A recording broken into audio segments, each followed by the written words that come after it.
Magandang araw mga mabuting kapitbahay. Welcome na naman sa panibagong araw ng aking buhay. Nag-relapse ang inyong mabuting manugang bilang isang mabuting kapitbahay. Dumayo kami ng paumuso din sa Barangay Bulacan. Dahil sa dami ng ganap kahapon, parang ako ay napagod. Kaya minabuti ko muna humanap na yung ambience. Kita nyo ga, pagkakatahimik ng paligid ay malamang iinap ko ang sound niya. Siguro naman may clue na kayo kung ano ang aming lulutuin sa pusong iyan. Magluluto lang naman kami ng tortang puso. Diyan nga ay iniwa-hiwa lamang in a small pieces. Malamang madami kaya pieces. Tawa! At diyan nga ay nakabang batiya ng inay na mayroong suka at asin para daw hindi mangitim ang puso at maalis ang pakla nito. Kita nyo ga ang sarap ng tadtadang iyan? Talaga namang hindi na mawawala sa amin na may tsikahan kaming ganyan. Ay malamang naninira na naman kami ng buhay na may buhay. Hindi naman, joke lang. Nagkakatuwa ta. Diyan damit may pagbaybay pang kinay kung ano ba ng totoong dinidigang diyo.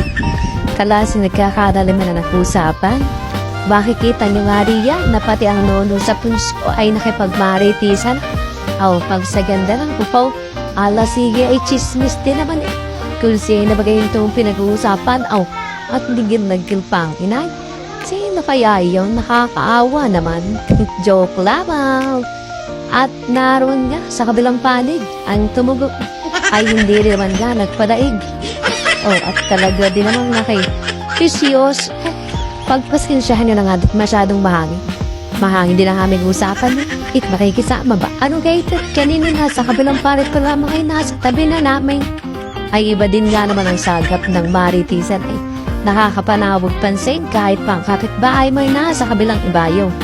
Sabi nga hindi naman masamang makipagmaritisan basta't ang iyo lamang ikukwento ay nasa tama at hindi paninira. Tandaan nyo sana yan aking mabubuting kapitbahay at diyan nga ipinigana ng inay ang puso para maris na ang katas at ang pakala nito.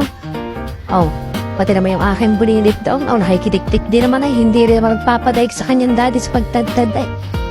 Talagang mahaw-haw din nga naman. At marinaw ko lamang, hindi wala po kami sinisirahan sa aming maritisang iyan. Just peace, share love. Masaya lang sa gang aming kwentuhan yan hanggang sa natapos namin ang aming ginagawang iyan. At yun nga, at hanggang sa mga susunod at chikahan, ay kami kayong ibabahagi sa aming usapan. Ano gang ibabahagi ay babahaginan pala ng aming pinag-uusapan. Baka naman mamisinterpret dat yan na nga. At naluto na pagkakasarap ng aming ulam na yan. Sana kayo natuwa at inyong gawin din pag kayo may time. Para yung burger patty ang lasa pagkakasarap. Hanggang sa mga susunod nating pag-uusap. Bye-bye!